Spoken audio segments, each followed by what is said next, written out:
Bonsoir et bienvenue dans cette nouvelle édition du 7-8. Ce soir, on évoquera tout d'abord le sport scolaire. Alors, faut-il le développer ou cela est-il déjà suffisant? Nous en parlerons dans quelques instants avec nos invités. En tout cas, une manifestation s'est déroulée aujourd'hui même à Versailles, très suivie par les médias. Il y avait même 2 ministres. Alors, Johan Blondel, c'est pas mal.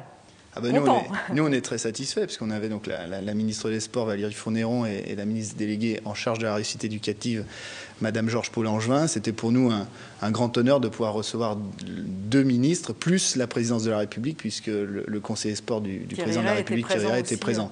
Donc, avec des ambassadeurs de prestige autour de nous, c'était déjà en soi une grande réussite d'avoir ce plateau autour de nous. Belle manifestation, vous nous expliquerez comment vous arrivez à attirer autant de monde, puis on parlera du rôle des ambassadeurs, on parlera aussi du rôle de l'UNSS avec nos invités. Également, dans ce 7-8, comme tous les mercredis, une page culture présentée par Johanna Soudry. Johanna, qui revient ce soir sur le travail mené par le chorégraphe Jean-Claude Calota au Prisme à Elancourt. Dans cette émission, on parlera également de radio amateur, à ne pas confondre avec les cibistes. Eh bien, Jean-Pierre Maillot du Radio Club Amateur de Saint-Quentin nous expliquera la différence et bien d'autres choses. Et puis nous finirons ce 7-8 avec une page politique. Hier soir sur le plateau de TF1, Jean-Louis Borloo a annoncé la création de l'UDI pour rassembler les partis centristes. Est-ce que cela est réalisable? Eh bien, nous poserons la question à Erwan Le Gall, qui lui veut relancer le parti radical à Maurepas. Mais tout d'abord, ce qu'il faut retenir dans l'actualité locale de ce mercredi 19 septembre.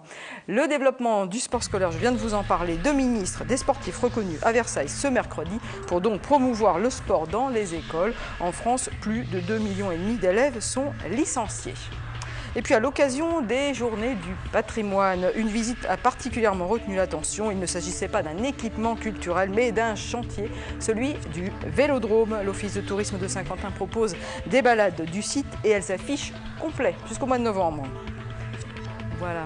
Aujourd'hui, vous surfez sur le net de n'importe quel endroit via la Wi-Fi. Eh bien, imaginez demain que ces données ne soient plus véhiculées par des ondes électromagnétiques, mais par la lumière. Des chercheurs de l'Université de Versailles-Saint-Quentin ont imaginé ce système et de grandes entreprises se sont d'ores et déjà montrées intéressées. Et puis, je vous en parlais, le chorégraphe Jean-Claude Calota mène des ateliers artistiques au Prisme à Elancourt. Nous avons suivi le travail qui poursuit avec des particuliers avant la restitution finale. Ce sera le 6 octobre à l'occasion de la Nuit Blanche. Voilà.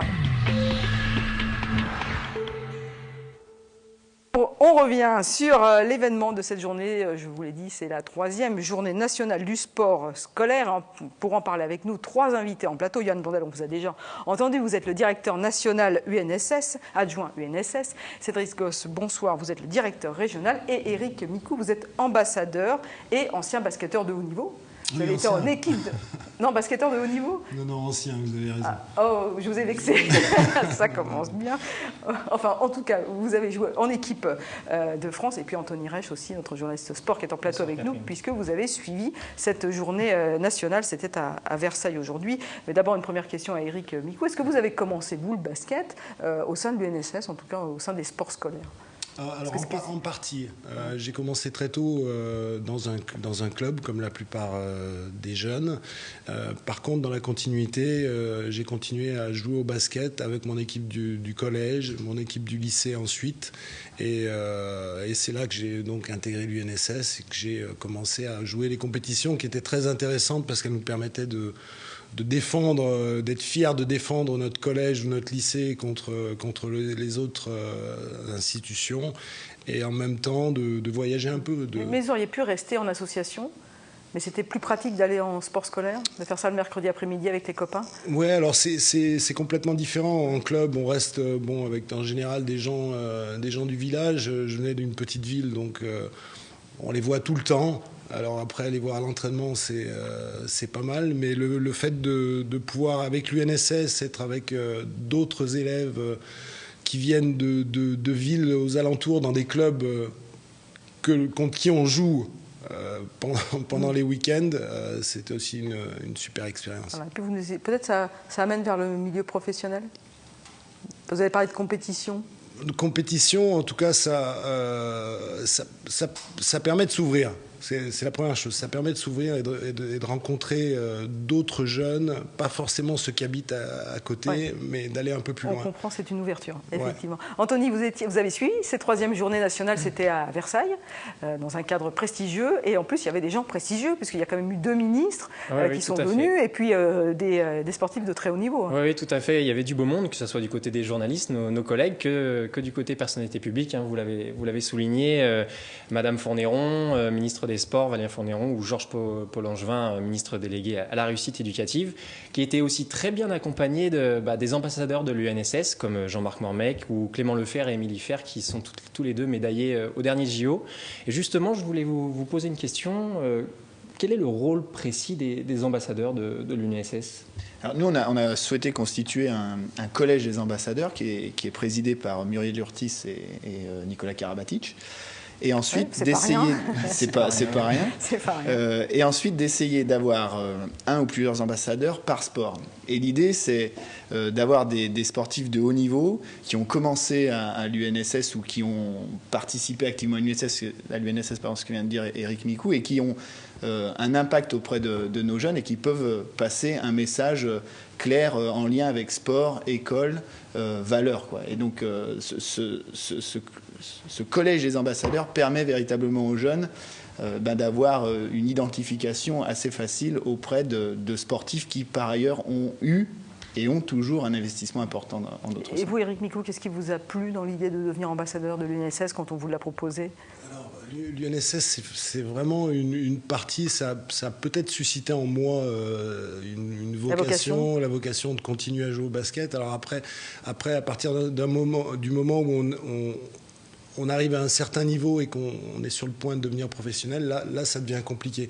Mais j'ai toujours aimé cette association études le plus longtemps possible et de pouvoir pratiquer le sport qu'on aime en même temps. Vous vouliez peut-être aussi rendre un petit peu ce qu'on vous avait donné à l'époque où vous étiez à l'UNSS ? Oui, alors l'UNSS m'a apporté, je veux dire, dans les victoires, dans les défaites, des amis de toujours que j'ai encore maintenant. Et c'est vrai que même si ma carrière après est partie sur le côté professionnel, je dois quand même beaucoup à ces compétitions où on prenait le bus scolaire et où on traversait toute la France pour aller jouer une finale, contre... pour certains, des joueurs qui sont après devenus professionnels aussi. Donc pour moi, c'est une super expérience. Et ce côté études est plus qu'important. Et le rôle des ambassadeurs à l'UNSS, c'est aussi de parler de cet aspect pour ceux qui arrivent après carrière. Et que la voie est ouverte. La voie est ouverte, qu'on peut faire du sport, mais qu'il faut continuer. Il ne faut pas penser qu'au sport au final. Non, surtout pas, parce qu'après c'est compliqué. Vous faites rêver quand même.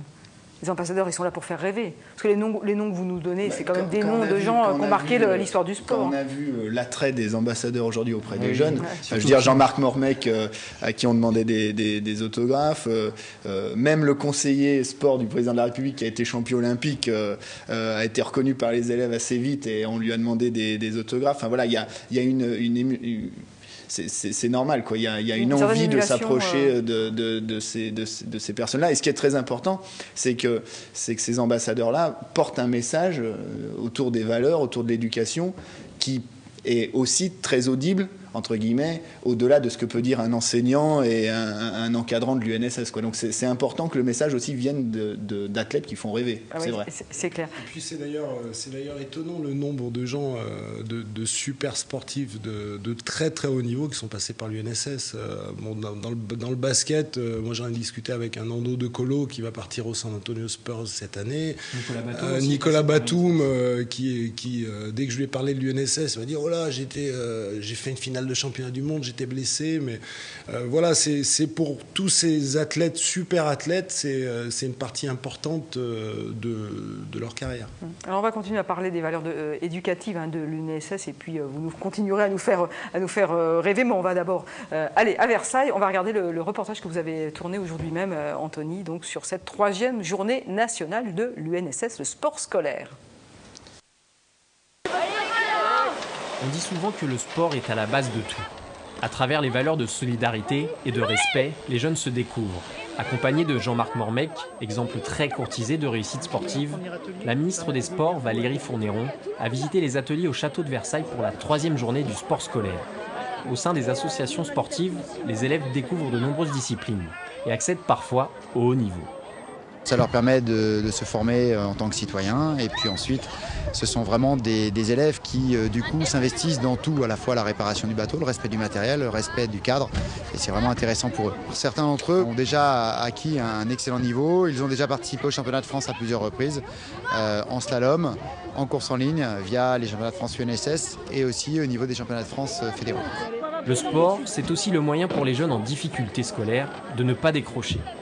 Pour certains jeunes qui sont mal dans leur peau, eh bien, réussir dans le domaine du sport peut leur permettre de réaccrocher sur un certain nombre de disciplines. On peut par le sport, on peut parfois aussi par la culture, par la musique, avoir le déclic qui fait que le jeune se retrouve bien à l'école et retrouve le goût des apprentissages. Mais sans les professeurs de PS, l'UNSS et les associations sportives au sein des collèges et lycées ne pourraient pas tenir debout. Nos enseignants de PS font ce magnifique travail et je voudrais les saluer tous. Ce magnifique travail de permettre d'accompagner chacune et chacun en fonction de ses capacités, de permettre de découvrir à la fois son autonomie, son corps et puis, si on en a la possibilité, d'aller plus loin sur cette pratique compétitive. Depuis 2007, 7000 postes de professeurs de PS ont été créés. L'UNSS est la 3e fédération sportive de France. Oui, justement, ce qui est un peu surprenant, c'est que l'UNSS, c'est la 3e fédération sportive de France. Peut-être, monsieur Gosse, vous avez peut-être des précisions au niveau régional, justement. C'est quand même assez incroyable comme chiffre. Oui, sur l'Académie de Versailles, c'est 80 000 licenciés. Et sur ces 80 000 licenciés, on a 60% de garçons et 40% de filles. Donc on a effectivement un nombre de licenciés très important. Ça représente 700 associations sportives dans l'Académie de Versailles. Donc un maillage et une présence très importante. Oui. Justement, vous parliez des 40% de filles, ça c'est aussi une grosse particularité de l'UNSS, c'est qu'il y a beaucoup de filles qui font du sport à l'école. Chose qui n'arrive pas trop dans les clubs. Par exemple, le foot féminin, c'est très difficile. Ça vient petit à petit, mais à l'école, c'est vraiment incroyable.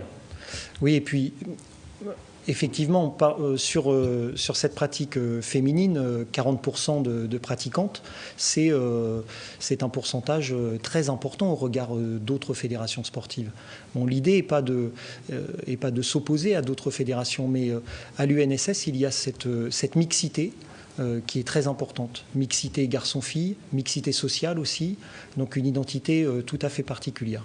Mais alors, qu'est-ce qui fait l'attrait justement de l'UNSS? C'est la palette de sport qu'on peut découvrir ou juste, voilà, on fait du sport à l'école avec les copains? Je pense que c'est effectivement la palette de sport. Au niveau régional, on propose 45 activités différentes, donc il y a une diversité complètement différente. Il y a une identité aussi qui est différente. Éric le disait, c'est un moment de rencontre, un moment de partage qui est fait aussi dans le cadre scolaire et qui est aussi reconnu dans le cadre scolaire. Donc à un moment, il y a cette possibilité pour des élèves d'être reconnus aussi comme élèves d'une autre façon par l'institution, par leur chef d'établissement, par leurs professeurs et les autres professeurs, pas uniquement leurs professeurs de PS. Et justement, à propos de l'importance du sport à l'école, je vous propose d'écouter justement 2 ambassadeurs qui étaient présents ce matin, Jean-Marc Mormec et Marc-André Crater, qui nous ont un peu raconté leurs expériences respectives. Ça canalise les énergies, ça permet après de se reconcentrer. Si on fait du sport à l'école, c'est important de leur dire de toute façon le sport il faut en faire. C'est mieux de faire du sport que de fumer ou, excusez-moi, de faire des choses comme ça. C'est le dépassement de soi, c'est une certaine volonté. Donc en faisant du sport, on se renforce, on renforce la volonté et bien sûr qu'ils peuvent réussir. Je trouve que c'est important pour eux de pouvoir se donner, de se relâcher et de se nourrir d'autres choses que les études aussi. Quand j'étais plus jeune, j'aimais pas le sport. Et malheureusement, je trouve qu'avec beaucoup de regrets maintenant que je fais du sport, que j'ai pas appris plus jeune pour être... je serais peut-être beaucoup plus loin que ça et voilà, c'est mon grand regret et je conseille à tous les petits jeunes de commencer très tôt. Et l'autre aspect justement de l'UNSS, c'est quelque chose qu'on connaît peut-être pas trop en tant que non-initié, c'est l'autre voie pour aller à l'excellence au niveau professionnel. Peut-être que vous pouvez nous raconter cette expérience-là, Monsieur Micou. Oui, alors ça en fait partie. L'association entre club et l'UNSS permet une sorte de complément. On voit des choses différentes à l'UNSS qu'en club, où ça reste vraiment restreint. Par contre, après, au bout d'un moment, malheureusement, on est obligé de rentrer dans d'autres structures. On est obligé de rentrer dans d'autres structures. Alors moi, j'ai suivi un parcours qui se rapproche un peu de l'UNSS. Je suis parti aux États-Unis. Donc j'allais en high school là-bas, niveau collège, et après niveau lycée, et ce qui me permettait d'aller en cours le matin et l'après-midi de faire du sport. Donc je suis resté, c'est justement pour ça que l'UNSS m'a apporté plein de choses. Ça met le pied à l'étrier en fin de compte. Ça m'a complètement mis le pied à l'étrier. Et puis, vous savez, c'est pratique. Des fois, dans les familles, c'est compliqué d'envoyer un enfant, d'amener l'enfant dans son club. La prise en charge. La prise en charge est totale. Et au niveau du tarif, est-ce que c'est cher? Alors, on est j'ai envie de dire, la fédération la plus accessible, puisque la moyenne nationale est à moins de 18 € aujourd'hui. C'est-à-dire que pour moins de 18 €, pour l'élève, pour un an, pour toutes les activités. Ah oui. C'est-à-dire que c'est la moyenne nationale de ce que proposent les associations sportives. Donc aujourd'hui, pour moins de 18 €, vous avez un panel d'offres pratiques qui est très intéressant. Ce qui fait, vous avez posé la question tout à l'heure, aussi le succès de l'UNSS. C'est-à-dire un encadrement de qualité. Les enseignants d'éducation physique, on les remerciera jamais assez du travail qu'ils ont fourni aujourd'hui notamment, pour moins de 18 €. On évoque beaucoup en ce moment les modifications des rythmes scolaires avec peut-être une formule à l'allemande, c'est-à-dire les enfants travailleraient le matin, feraient plutôt du sport l'après-midi. Est-ce que vous êtes favorable à ce qu'il y ait plus de sport à l'école? Sur la formule en tant que telle, que ça soit l'expérimentation cours le matin, sport l'après-midi, ou les orientations qui auront lieu suite à la consultation sur la refondation de l'école, l'UNSS n'a pas d'avis sur la formule. Par contre, en effet... Je rappelle que votre président, c'est Vincent Payon, le ministre de l'Éducation nationale. C'est pour ça que je vous pose la question. Donc, par contre, nous, on considère qu'en effet, faire plus de sport dans la semaine, c'est être en meilleure santé, c'est avoir une ouverture différente, comme l'a dit Éric Micou, etc. Donc c'est, dans une certaine mesure, réussir mieux à l'école, mais aussi de manière générale dans sa vie de tous les jours. Donc l'UNSS est favorable au fait qu'il y ait une vraie réflexion d'ampleur là-dessus. Alors on va voir si les Saint-Quentinois ont la même réflexion que vous, puisque nous sommes allés dans les rues de Saint-Quentin pour poser justement cette question. Faut-il plus développer le sport à l'école? On écoute. Je pense que on n'a jamais trop de sport. C'est toujours utile, surtout qu'avec les problèmes de surpoids qui vont s'augmenter en France, je trouve que c'est important, oui. Non, pas forcément. Pas pendant les temps scolaires, mais libérer plus de temps pour eux, pour du sport, mais pas forcément dans le cadre de l'école. Bon, encadré par des professionnels, enfin des gens formés pour, mais pas forcément dans le cadre de l'école. Tout à fait, il y a la place dans l'école, si on aménage du temps pour les enfants, si on fait de bons emplois du temps, si on donne moins de devoirs peut-être. Ça dépend en fait si c'est l'école primaire, le collège ou le lycée. Parce que l'école primaire c'est du jeu, ça rassemble les enfants. Le collège, je pense qu'il y a trop de sport, surtout quand c'est de la course, c'est très intensif. Le sport c'est surtout pour oublier qu'on est dans les cours, oublier les contrôles, tout le reste. Mais c'est aussi de l'éducation, donc il faut quand même des notes. Le lycée encore ok, mais le collège il y en a trop.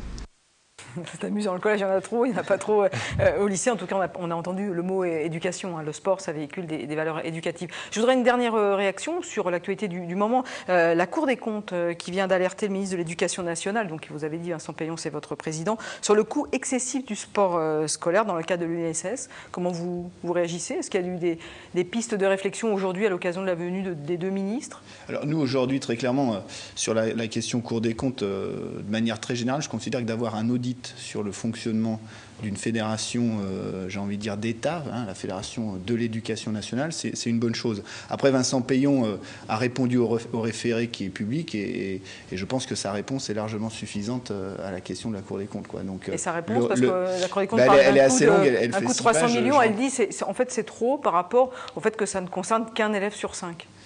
Mais c'est déjà beaucoup, un élève sur 5. Moi, je n'ai pas pour rôle de commenter la réponse du ministre. Simplement, un élève sur 5, c'est déjà très important. 1 020 000 licenciés. C'est quand même, on est la 3e fédération de France, ce n'est pas rien, 400 000 filles qui viennent chez nous. Donc après, on peut discuter du coût. Le ministre là-dessus a très clairement répondu. Après, il y a des sujets qui vont venir avec la loi d'orientation et des décisions ministérielles. Mais aujourd'hui, vous ne vous sentez pas menacé? L'UNSS n'est pas menacé? Non, très clairement, mais je crois qu'à chaque fois qu'on a un audit externe, et la Cour des comptes, je rappelle, est un élément d'audit des financements publics. Donc ça veut dire que l'UNSS, là-dessus, a le soutien des pouvoirs publics, sinon la Cour des comptes ne viendrait pas l'avoir. Je considère que c'est une bonne chose. D'avoir un audit externe, c'est de toute manière une bonne chose. Après, on peut discuter des éléments, le ministre a répondu très clairement là-dessus. D'accord. Merci en tout cas à vous trois d'être venus en plateau. Merci Anthony. On va continuer ce 7-8, on va parler de sport, mais d'une autre manière. À l'occasion des Journées du patrimoine, il y a un chantier qui a particulièrement retenu l'attention, c'était celui du Vélodrome, et nos équipes étaient sur place. On a retrouvé sous la future piste de BMX, donc derrière vous, en causant, pareil, toujours dans le cadre de ces fouilles préliminaires, on a retrouvé ce qu'on appelle des gadous de Paris. Alors, je ne sais pas si vous savez ce qu'est une gadoue. C'est très joli comme ça, une gadoue. En fait, c'est une décharge. Les visites de sites de chantier ont le vent en poupe.